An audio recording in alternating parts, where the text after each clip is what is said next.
Ateliê Aberto, com Renata Azevedo Moreira. Que prazer imenso receber hoje Nina Horikawa. Bem-vinda ao Ateliê Aberto. Obrigada, Renata. Eu tô muito feliz de estar aqui, de ser a segunda convidada, de ver esse projeto também dando certo. Acho que vai ser bem gostoso. Ai, muito obrigada, Nina. Pois é, o Ateliê Aberto é um podcast recém-lançado, agora no mês de... O primeiro episódio foi no mês de junho, e aí a ideia é conversar com artistas sobre seus processos de ateliê, sobre seus trabalhos, sobre como é o seu ateliê. Então é como se a gente abrisse o ateliê dos artistas para os nossos espectadores e espectadoras. Então estou muito feliz de ter a Nina aqui hoje. Obrigada por ter aceito esse convite, Nina. Eu vou começar falando um pouquinho sobre a Nina para a gente começar a adentrar no universo dela. Então, a Nina Horikawa é uma artista visual e poeta com bacharelado em artes visuais pela Escola de Belas Artes da UFMG. Ao pensar o cotidiano como uma estrutura estranha e desprovida de neutralidade, ela trabalha principalmente com pintura para construir imagens que operam a partir do que não é dito. A partir desse deslocamento, sua pesquisa investiga a instabilidade da figura.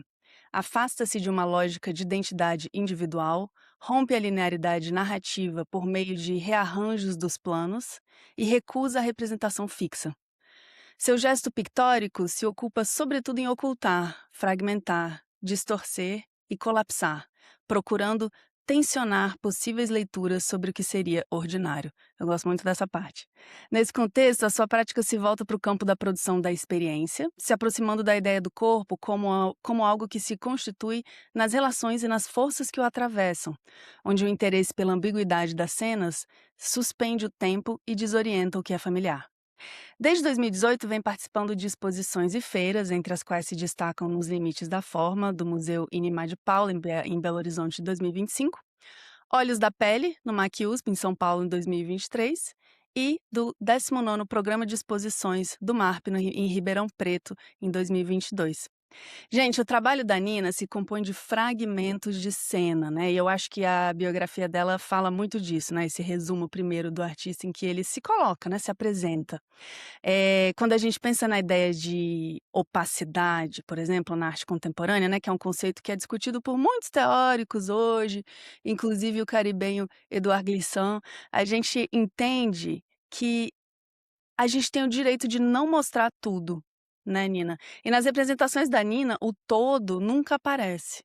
Então, as telas dela, e eu acho que cada vez mais, à medida que a prática se desenvolve nos últimos anos, as estrelas são os cortes, são os detalhes, são os cantos, são aqueles lugarzinhos que ninguém presta atenção, são também os instantes imediatamente antes de um acidente, de uma tragédia, de algum momento, né?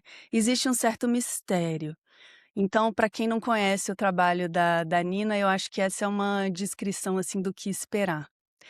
Nina, vamos começar falando um pouco sobre como que é o seu ateliê? Você podia descrever para a gente esse espaço de criação que é só seu, o ateliê da Nina Horikawa, né? O que se passa aí dentro? Como que ele é? E aí, se você puder ser bem detalhista para as nossas ouvintes e ouvintes se imaginarem aí dentro. Eu acho muito bonito começar com essa pergunta. Eu acho desafiador também, porque eu acho que o ateliê, pensando de uma forma assim mais ampliada, que é essa coisa que me acompanha, eh, eu acho que é uma coisa que é um pouco nebulosa, que Hum, talvez eu não consiga, eh, delimitar muito bem, sabe, assim, eu não sei onde começa e onde termina.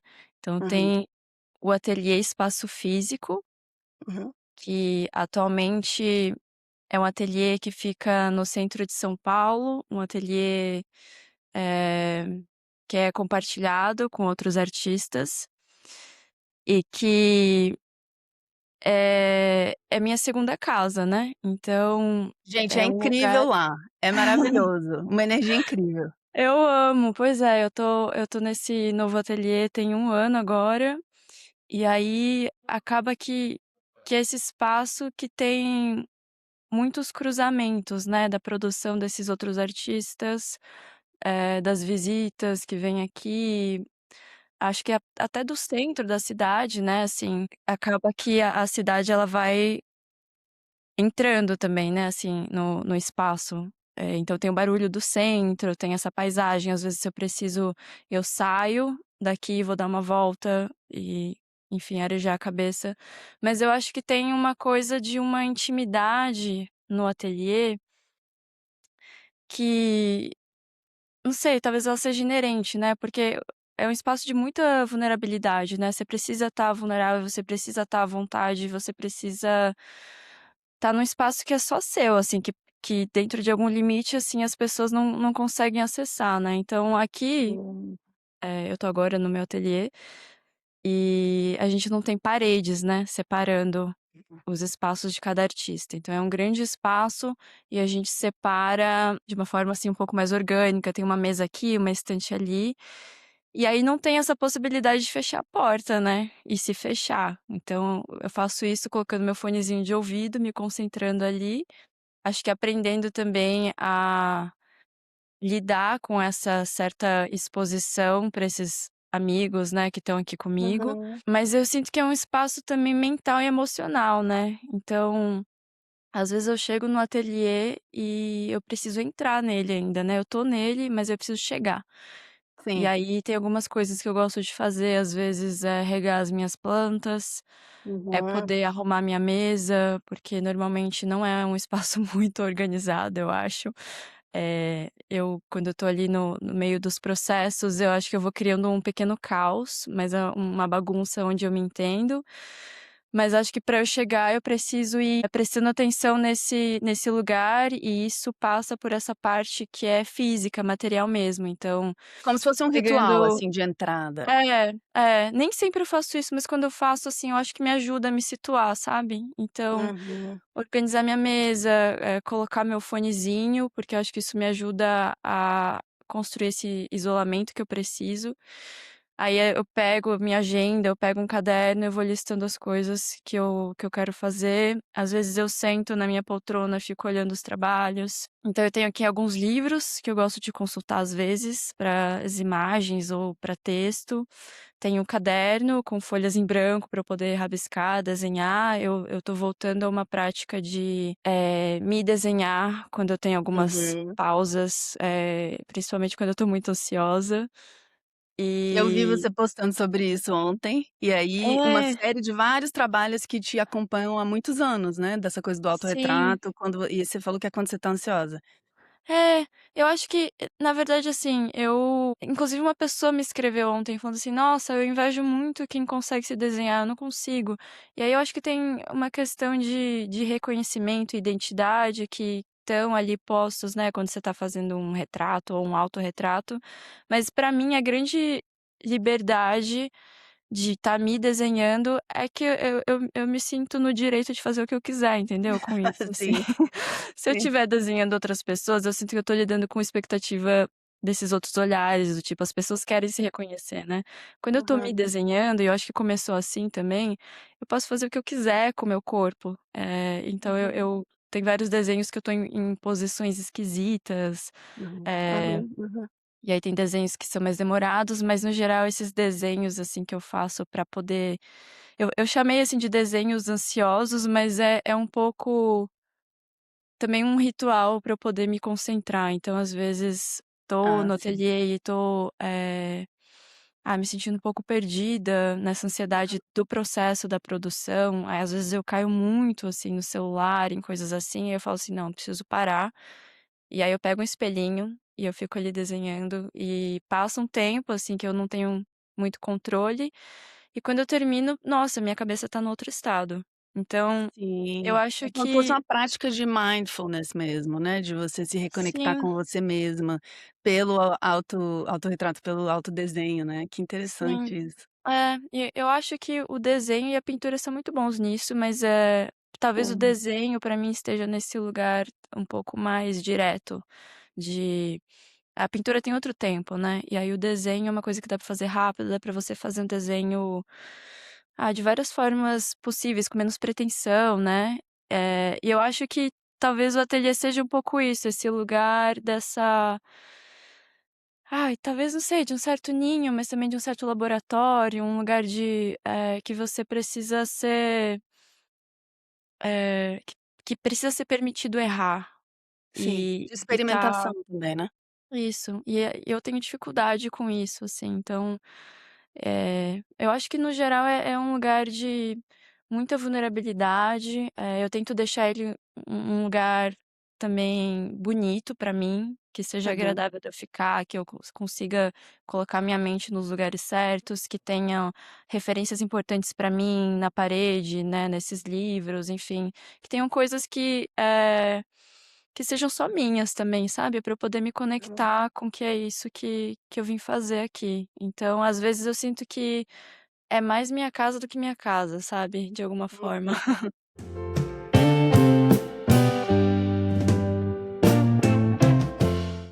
E se colocar em estado é engraçado isso que você falou, né, de: "Ah, eu entro no ateliê, mas tem que entrar no ateliê", né, então entrar nesse estado de, não só produção, mas de reflexão artística, de experimentação, de tentar, de testar, né, e de se propor ao trabalho, que é esse, né, Nina. É engraçado, ontem eu estava dando uma sessão de mentoria com uma mentoranda, e aí ela falou assim para mim: "Eu tenho tanta curiosidade de saber o momento em que um artista fala assim: "É isso, eu sou artista", né.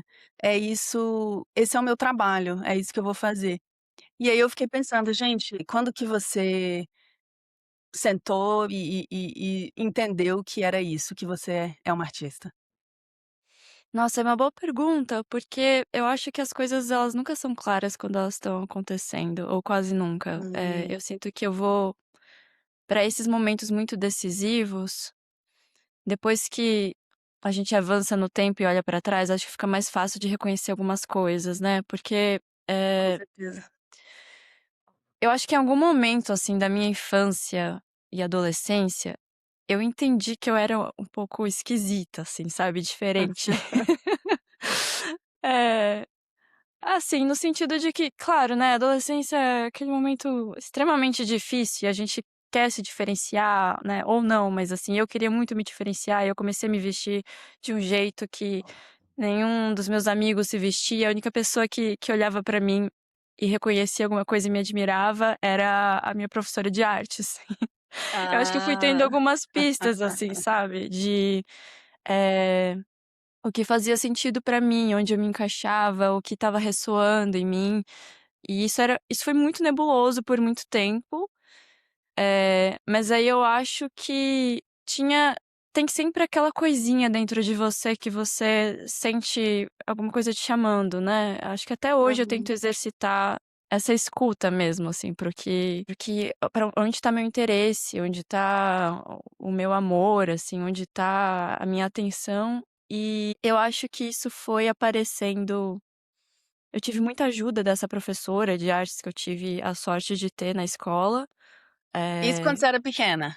Ou quando eu no era, assim, pré-adolescente, mas quando eu era sim, pequena, eu era essa criança que eu acho que como a maioria das crianças gostava muito de desenhar, sim. eh, Eu e nunca aí gostei muito de desenhar, eu sempre fui da que gostava de escrever. sério?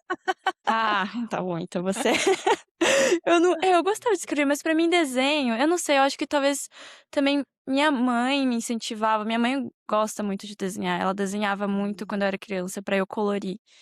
E Ah, aí, que pra legal. mim, assim, a maior alegria era ter aquelas revistas, sabe, assim, da Turma da Mônica pra eu Sim. colorir, e eu adorava fazer os exercícios de geografia, que eu tinha que desenhar mapa.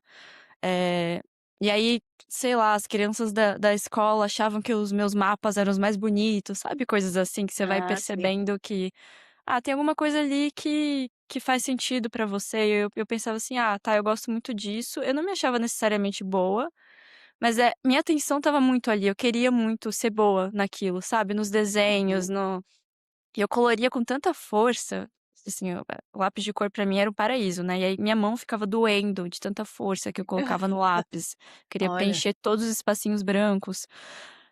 Mas aí, eu não sei, eu demorei a entender que dava pra ser artista. Eu não tenho Sim. artistas na família, eu não convivi com ninguém que, ligeiramente fosse parte, assim, trabalhasse com cultura, né. Eu não frequentava museu quando eu era criança. Eu frequentava, assim, museu, né, passeio de escola, coisas assim, mas museu de arte, não. Assim, eu fui conhecer o MASP, e isso que eu nasci e cresci em São Paulo, né. Mas eu Sim. morava longe do centro, eh, e aí eu fui conhecer o MASP quando eu tinha 16 para 17 anos, eu acho, porque eu pedi pra eu ir lá no meu aniversário, entendeu? Era o que eu queria fazer, minha programação ideal de aniversário: "Ah, quero conhecer o MASP". Mas Olha. eu não cresci cercada disso, e aí eu acho que eu era muito ingênua também, assim, eu não sabia direito o que era faculdade, sabe, o que que eu podia fazer. Sim. Eh, Em algum momento eu entendi que existia esse curso de artes visuais, e me ajudou muito. Eu lembro que eu fui numa feira de profissões da USP com a escola, Aham. e eu lá perdida sem saber muito o que eu estava fazendo, eu lembro de ver o standzinho do curso de artes visuais e fiquei lá, assim, maravilhada, sabe, assim, de boca aberta, vendo Sim. as pessoas falarem Ah, esses sobre o momentos curso. são tão É meio importantes também. mágico. É mágico. É, parece que alguma coisinha girou, sabe, uma chavinha Sim. girou, e aí eu entendi que eu queria fazer aquele curso, e tive a sorte de contar com o apoio da minha família, mas eu acho que teve uma coisa importante, que é durante a faculdade, porque depois, né, eu entrei na UFMG. Eh, Teve um momento, isso não sei, já no meio do curso, que eu convivia muito com o pessoal da música, do teatro, Uhum. e um amigo meu, que é músico, né, e que estava no curso de música, a gente estava numa roda, na nossa militância lá, assim, estava no período de ocupações, 2016 e tal. A gente tinha que Certo. se apresentar, a gente estava num contexto fora da faculdade, que a gente tinha que se apresentar, e ele se apresentou como músico. E eu nunca me apresentava como artista. Eu falava que eu era estudante de artes visuais e não sei o quê. E aí eu tive essa conversa com ele, e ele falou que acho que alguma professora tinha falado pra ele, assim, que em algum momento você precisa se autodenominar pra você começar a ser aquilo, assim, que a Hum. palavra ela é importante para você poder adentrar naquele terreno e se sentir parte daquilo e poder não ser mais essa coisa que dá medo, né, assim. E aí, Uhum. eu nunca esqueci disso, e depois daquele momento eu comecei a me apresentar como artista. Então eu falava: "Ah, eu sou Nina, eu sou artista", e isso foi de fato transformando alguma coisa dentro de mim, sabe. Sim. E eu acho que talvez eu tenha passado estou passando pelo mesmo processo para me chamar de poeta também, é outra coisa, né. Essa Ah, coisa de sim. você se autodenominar é muito forte, e a gente fica achando que precisa, chegar num certo patamar, né, assim, o que que é ser um artista, o que que não é, o que que é ser poeta ou não, escritor ou não, né. Sim. Então, acho que isso varia bastante, assim, mas foi como eu consegui desvendar isso pra mim. Sim. A poesia, então, ela é recente no seu trabalho, nas suas explorações? É e não é. Porque tem isso, né, eu não tenho nada publicado, eu não mostro muito o que eu escrevo, mas já faz Sim. alguns anos que eu acho que talvez desde a faculdade, assim, final da faculdade, no meu TCC, eu lembro, eu convidei a Júlia Panadès para fazer parte da minha banca. A Júlia Panadès, ela é artista visual, poeta, lá de Belo Horizonte, e eu lembro que me marcou muito também, esses retornos que a gente tem de pessoas que a gente admira são muito importantes, né.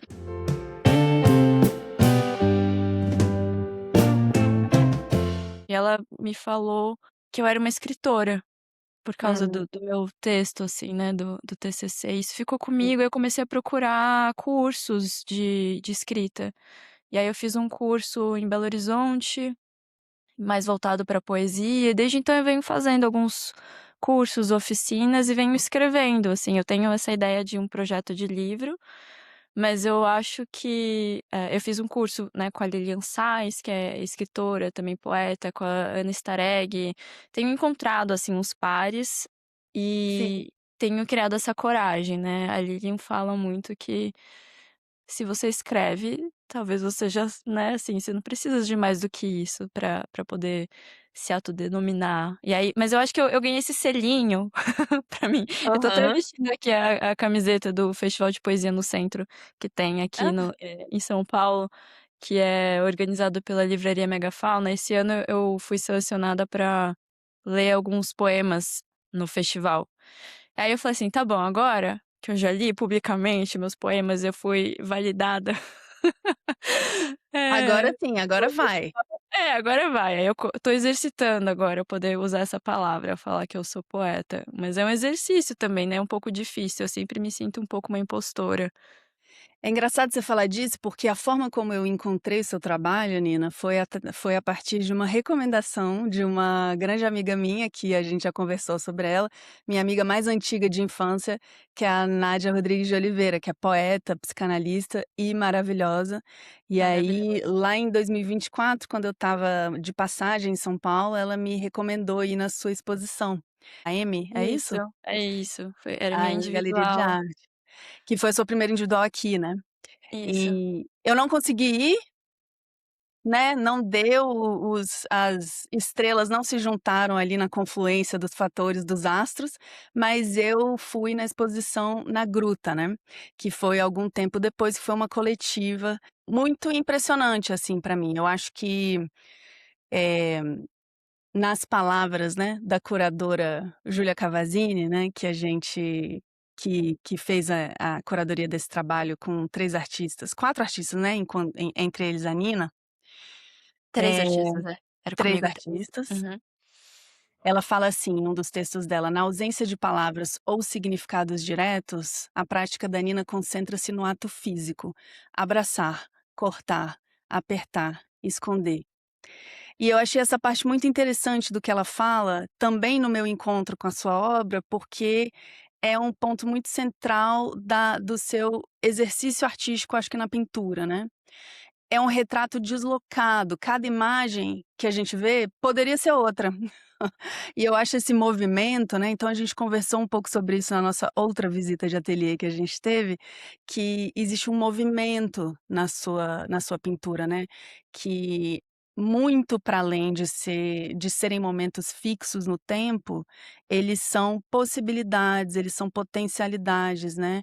E a gente vê essa potência da não finalização ou da não completude, ou disso mesmo, da potência de ser outra coisa, no trabalho. Aí eu queria, ouvir um pouco de você sobre isso. Ah, Renata, é muito bom sempre ouvir você falando do meu trabalho. Eu acho que você podia deixar só você falando. Mas é bom, assim, porque eu sinto que desde, né, da outra vez que você veio no ateliê, você me devolveu coisas muito importantes, assim. Eu acho que, assim, essa é uma das formas da gente ir tendo notícias do trabalho, né.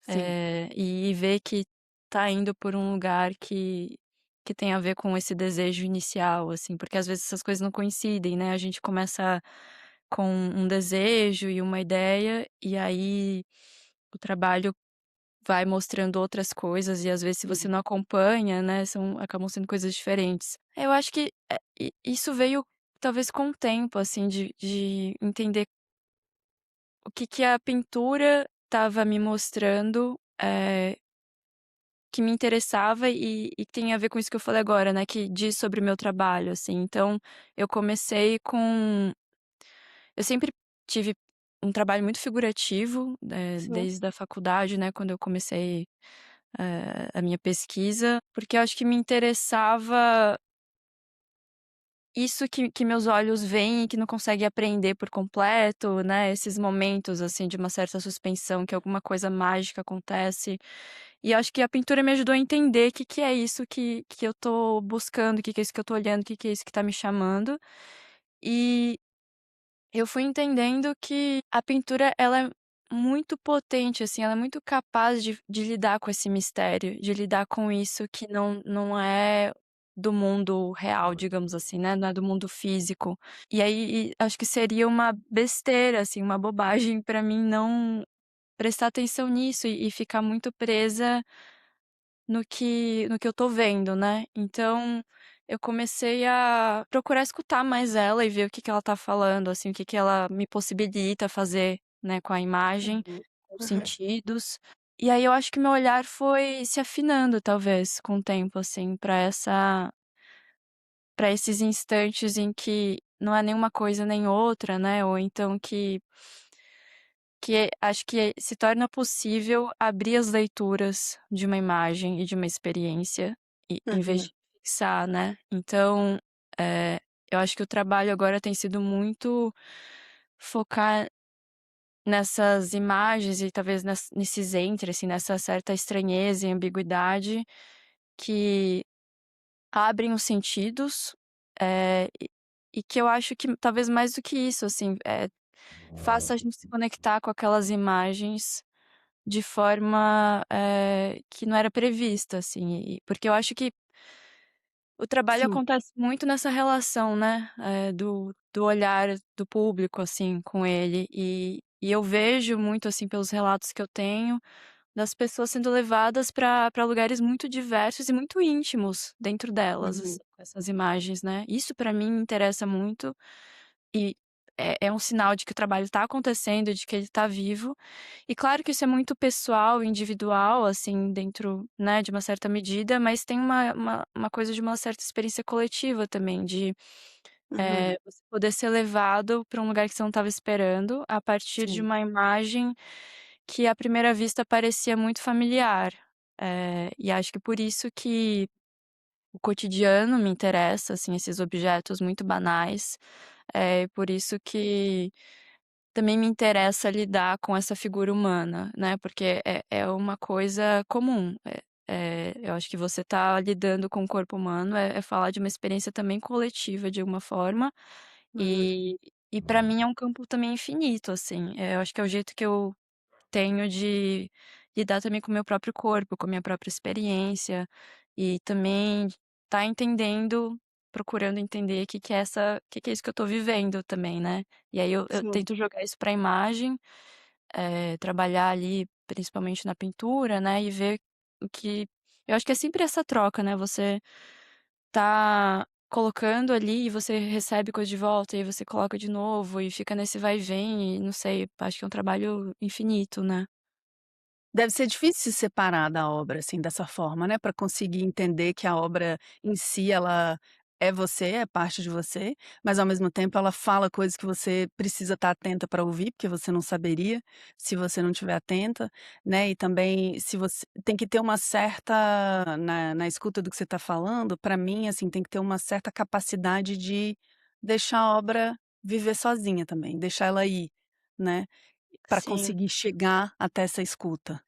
Sim, é muito desafiador e eu acho que não tem como o trabalho não ser um pouco sobre si mesmo também, sabe, sobre você, sobre quem tá fazendo, assim, não importa que tipo de trabalho seja, assim, o trabalho dentro da arte, ele tá muito ligado a uma subjetividade, ele é muito íntimo e pra mim o meu trabalho e a minha prática, os meus processos, eles são muito íntimos, e aí eu tenho pensado muito, como vira uma espécie, assim, de metalinguagem, assim, no sentido Uhum, porque acaba que as imagens que eu trabalho, elas têm muito a ver com esse campo da intimidade, sim. eh, e ao mesmo tempo, eh, a intimidade que eu experiencio com o meu trabalho é uma experiência é uma intimidade única, assim, é uma espécie de relação. Sim. E aí, com isso, eu acho que também tem muitos pontos cegos, né, e coisas que você só vai percebendo depois de anos, ou depois que o trabalho tá pronto e que você se afasta dele, que tem de fato um distanciamento maior, né. Eu acho que tem uma carga de trabalho que é um trabalho emocional também, e que Sim. é muito grande, né, então tem essa história, né, de que tem eu ouço muitas pessoas falando assim: "Nossa, às vezes eu tenho dificuldade de me separar de um trabalho", é porque tem uma coisa ali que não é só é uma entrega mesmo, né, assim, é um Sim. investimento que não é um investimento só de tempo também, de pesquisa, enfim, né, de trabalho físico também, mas eu acho que principalmente um trabalho que é de uma investigação profunda. Então por isso que eu acho que o trabalho de arte ele é um trabalho, pelo menos para mim tem sido, né, um trabalho que acompanha a vida, e eu Uhum. acho que é isso, vai se alimentando da vida, da minha própria experiência, e a minha experiência também alimenta o trabalho. Eh, e eu acho que tem essa parte que é essa comunicação direta que acontece, dentro dessa intimidade da minha prática, mas também é isso, se você quer viver disso, né, se você quer sobreviver, se você quer se profissionalizar, precisa ter alguma separação, né, e entender como que se dá essa separação é importante. Então, Sim. eh, vai ser é isso, a Nina que tá no ateliê testando, né, experimentando e colocando ali as minhas questões, em processo, não é a mesma que tá ali, né, na galeria, que tá na feira, enfim, ou que tá em outros ambientes e Tá que tá fazendo o precisando rolê das vernissagens, das aberturas todo fim de é, semana, exato. né. É, e tem porque tem uma parte disso tudo que só eu acesso, né, e que é pra mim mesmo, assim, né, do meu trabalho, assim, do que me interessa. Aí e eu acho que isso também é importante, assim, de falar, porque eu já vi muitos artistas, muito, assim, mais em início de carreira, que ficavam profundamente feridos quando ouviam um não, por exemplo, né, nesses nãos de edital. Às vezes ele tá dando muito de si pra aquilo dar certo, mas aí recebe uma negativa pelo motivo que seja, assim, e isso destabilizar a pessoa num nível muito pessoal, e às vezes a pessoa não consegue continuar depois disso, né. E isso tem a ver Sim. com essa entrega. Então eu acho que também tem uma parte importante isso de amadurecer mesmo a relação com o trabalho, pra É muito poder difícil, né, Nina, porque o trabalho da arte é um trabalho que ele é pessoal, né, então sim, separar o profissional do pessoal para os artistas é um desafio que eu acho que talvez a maioria das pessoas que trabalham em outros meios não tenha, né. Porque é como se a negativa para o seu edital fosse uma negativa para você como pessoa, né. A é, sua exato. existência está em xeque, né. Exatamente. E isso é muito, difícil, né, é muito pesado, é uma carga muito Uhum. grande para você lidar, então por isso que eu acho que se não tiver essa separação, você não consegue realmente, sobreviver, assim, porque fica insuportável você ficar recebendo tanta negativa, não conseguir entender, né, o que que precisa ser melhorado, enfim, e ter essas críticas e é um meio, assim, é um trabalho que precisa de crítica, né. Sim. Precisa ter, eh, essa abertura para o outro, você precisa receber de volta também, precisa ouvir, porque senão você não sai do lugar. E Sim. aí, para isso também eu vejo que é isso, tem muito ego envolvido, né, então tem pessoas que não Uhum. conseguem lidar muito com isso e você vê que o trabalho também não cresce. É por isso que, eu acho que trabalhar com arte é uma coisa, de alguma forma, assim, muito refinada, porque você Uhum. lida com uma intimidade, com uma vulnerabilidade muito grande, uma exposição muito grande de si.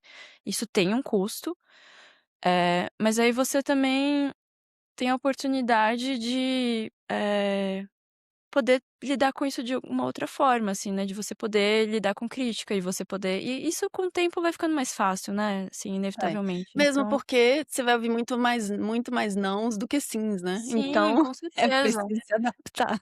Aham. Não, e se todo mundo gosta do seu trabalho, está agradando todo mundo e todo mundo só fala coisas boas, alguma coisa tá errada também, entendeu? É Uhum. impossível isso.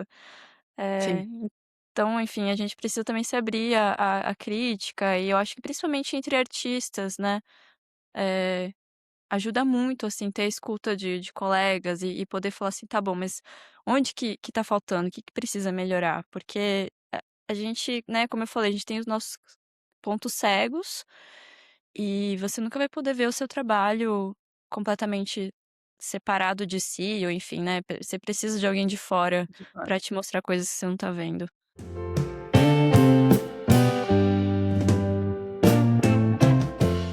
Bom, gente, a Nina foi indicada ao Prêmio Pipa 2026, que é o maior reconhecimento da arte contemporânea do Brasil, então é um mérito imenso. É um pedestal, assim, que são colocados, os artistas e as artistas mais significativos do Brasil em cada ano. E eu queria voltar então um pouco para a gente falar do momento em que o prêmio chega, né, nessa fase da sua carreira, e a gente tocou nisso um pouquinho mais cedo, que foi sobre a narrativa, né, que está presente em cada uma das suas telas e dos seus trabalhos. Porque eles contam histórias, né, Nina? As telas, elas contam histórias. Eu vou tentar narrar uma dessas histórias dessa cena, que é presente, que é apresentada por você, como se fosse um livro, mas não é um livro, é um quadro, né, eh, que se chama Onde o Mar Arrebenta em Mim, que é um óleo sobre linho de 2024. E essa tela, gente, a gente vê 2 pessoas, a gente vê 2 figuras incompletas, né, então a gente não acessa o rosto dessas figuras. E na verdade o que a gente vê são os casacos dessas pessoas, né, são as roupas de inverno dessas pessoas que se tocam. Uma delas está virada de frente, a outra está de costas, e essa que está de costas toca a mão da barriga, toca a barriga da que está de frente com uma mão espalmada, né. Eh, e o e é um gesto de muita intimidade, né, e é interessante quando a gente olha essa cena cortada, múltipla, perceber que a gente sabe tanto sobre essas pessoas, mesmo sem ver os seus rostos, né, porque, normalmente os rostos são os grandes reveladores, né, os olhos são as janelas da alma, então os rostos são os grandes reveladores de emoções e de pensamentos que a gente tem, mas nessa cena do Onde o Mar Arrebenta em Mim, pode ser tantas coisas, né, aquilo que a gente falou da potencialidade, pode ser um gesto de despedida permanente, pode ser um até logo. Pode ser que as 2 pessoas estejam passeando pela cidade numa tarde de sábado, pode ser que estejam indo tomar café da manhã depois de acordar, juntas ou separadas. Pode ser que elas tenham brigado, pode ser que elas tenham rompido. E aí, dentro dessa cena, eu queria, ouvir de você, Nina, como que foi compor falar um pouco dessa composição, né, e que eu acho que é uma tela de 2024, né, mas desde então eu acho que é representativa um pouco de um corpo de trabalho que você vem desenvolvendo, né. Sim. Ai, é tão bom ouvir falar do Pipa. Hum. Ainda me emociona. A cada vez, né, cada vez que vem você: "Yay!". Eu fico muito feliz. Eh, eu achei curioso você trazer esse trabalho, porque normalmente quando tem algumas obras que já são mais, assim, populares, né, digamos, as pessoas costumam trazer sempre as mesmas, essa não. Mas ela é um trabalho bem importante pra mim, vem de um período da minha vida porque, né, é isso, como eu falei, vai acompanhando as coisas que eu tô vivendo, e foi um período que eu estava passando por muitos desafios pessoais, eh, relações conturbadas, enfim, coisas meio, assim, de extremos, Uhum, e eu estava começando a querer fazer essas pinturas sobre o linho, experimentando deixar eh, mais evidente, assim, essa construção da pintura, então deixando o linho aparecer mais, né.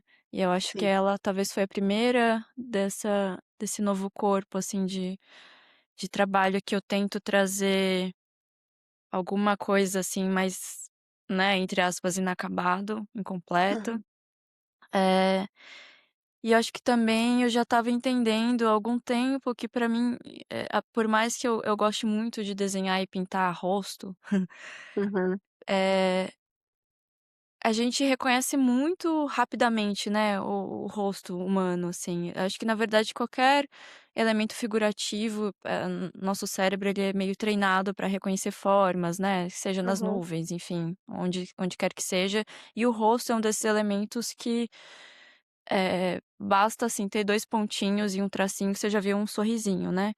Sim. Então, eu comecei a querer isolar alguns gestos para trazer essa carga, acho que psíquica e emocional mais forte, porque também eu acho que quando não tem essa parte do rosto que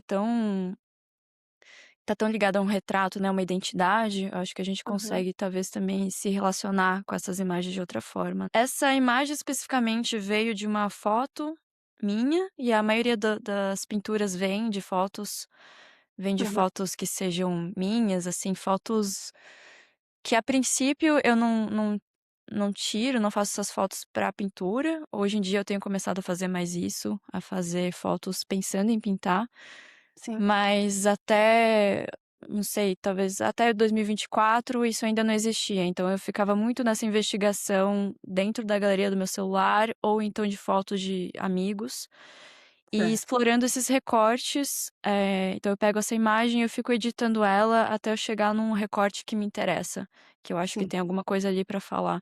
Então era uma foto que eu tinha, assim, já perdida ali, e aí eu fiquei, testando essa composição e o título vem de uma é um verso de uma canção do Gilberto Gil, às vezes eu faço isso.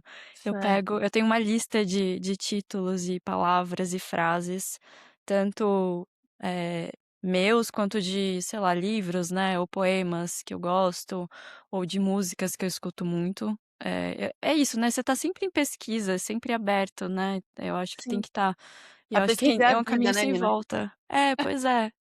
Aí tudo que eu escuto alguma coisinha, eu sinto aquele estalo, assim, aí eu vou, tenho que anotar em algum lugar. Então eu vou criando esses arquivos, né, assim, de consulta e que vão me dizendo também pra onde tá a minha atenção.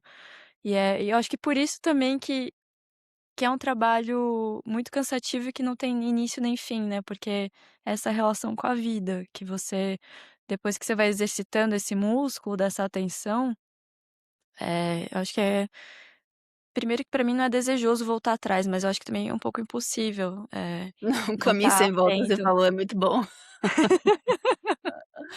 É, um caminho sem volta.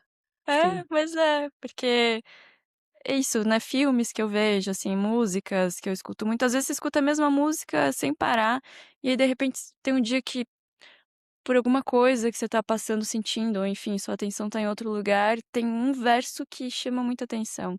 E aí eu lembro Sim. de anotar esse verso, e aí em algum momento as 2 coisas se encaixaram. E aí eu, enfim, virou Sim. às vezes acontece isso, às vezes demora, mas às vezes encaixa, e aí é perfeito quando acontece.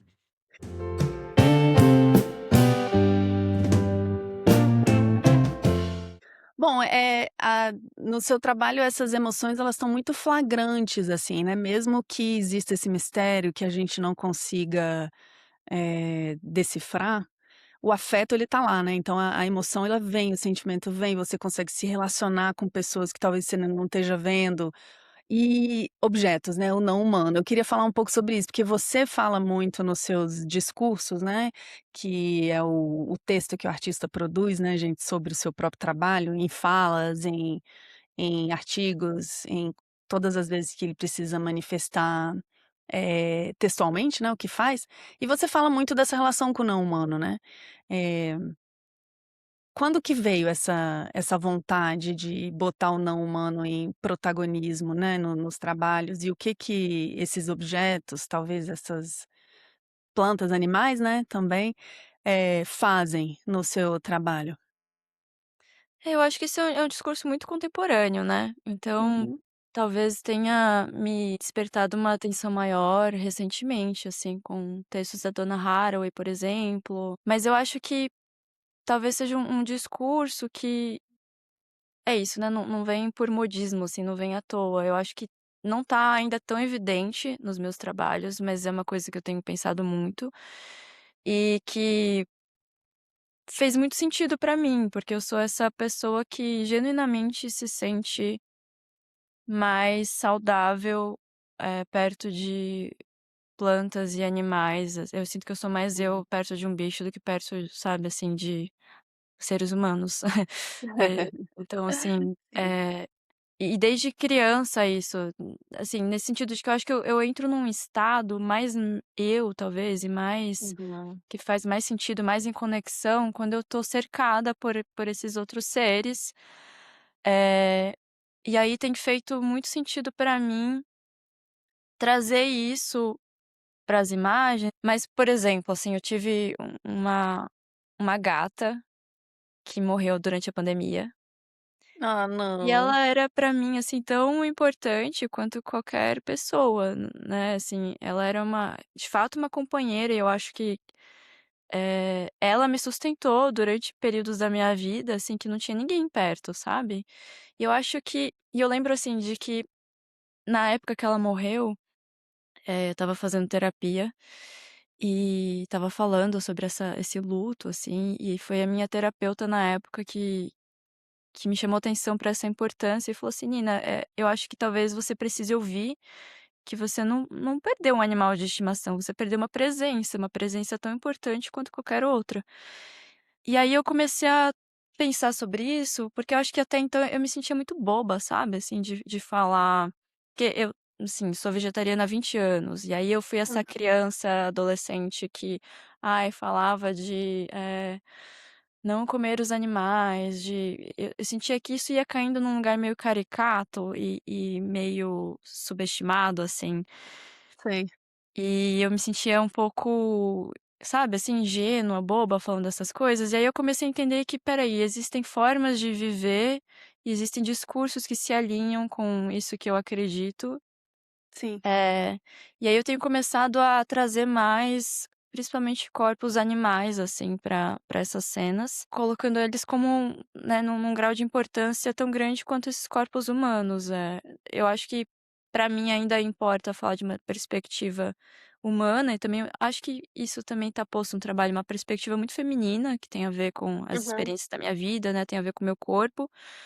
Eh mas eu acho que, assim, é uma coisa que talvez esteja um pouco recente, que eu ainda preciso amadurecer e trazer mais de outras formas, sabe. Eu preciso estudar mais também, tem muita gente falando sobre isso hoje em dia, e eu tenho Uhum. lido pouco. Mas eu acho que tem uma coisa que começou a aparecer nas pinturas, que é pensar como que eu posso falar da mesma coisa com outros elementos. Então, como que eu Sim. posso falar dessas presenças, e dessas histórias e desses encontros ou desencontros, desses afetos, num lugar onde não tem nenhum corpo humano, por exemplo, né. Então, quais são os rastros dessa presença, ou o que essa ausência também diz. Uhum. E algumas das pinturas que eu mais gosto não tem nenhuma pessoa, mas aí, não sei, tem cabelo, sabe, tem um vestígio de uma presença, de alguma coisa que aconteceu ali naquele espaço. Então, Sim. eu acho que isso me abriu também os olhos para pensar nisso que tá no mundo, assim, que já tá aí, que não precisa de muito também para ser dito, né, assim, eu acho que basta prestar atenção e as coisas contam histórias, né. Sim. Sim. Muito bom. Ai, maravilhoso, Nina, falar com você e esse bate-papo. E eu acho que a gente, pode pensar numa conclusão, porque essa coisa de olhar o mundo e prestar atenção em volta, porque as coisas contam histórias, é um ponto muito bom para gente ficar e continuar essa reflexão. Gente, convido todo mundo a mergulhar no trabalho da Nina, é um convite de muito deleite, assim, é de muito prazer. E quem está em São Paulo, Nina, quais são os próximos acontecimentos que as pessoas vão ter ocasião de ver o seu trabalho? Então, tem, algumas exposições coletivas para serem confirmadas, mas como não está confirmado, acho que eu ainda não posso divulgar, mas de qualquer Sim, forma eu sempre estou divulgando tudo que eu faço no meu Instagram, né. sim. Então quem quiser Uhum, acompanhar é @Nina Horikawa. Mas tem uma exposição individual que vai acontecer em agosto, uhum. na metade de agosto, na Galeria Hora, no centro de São Paulo. Vai ser a minha segunda exposição individual, e eu acho que vai ser especial, porque eu vou estar apresentando um corpo de trabalho completamente novo, eh, e que eu tô bem ansiosa, assim, para mostrar, empolgada, nervosa, mas achando que vai ser bem legal. Maravilha, então todo mundo convidado e todo mundo ansioso para ver essas novidades que vão surgir do ateliê da Nina. Nina, muito obrigada pela sua generosidade, por estar aqui. Um beijo enorme para você e até a próxima. Até a próxima, e muito obrigada, nem acredito que passou tão rápido, tô chocada. Mas estou muito feliz com as nossas trocas e, eh, enfim, que venham mais e mais e mais conversas, mais visitas. Obrigada pelo convite. Tchau, tchau. Tchau, gente.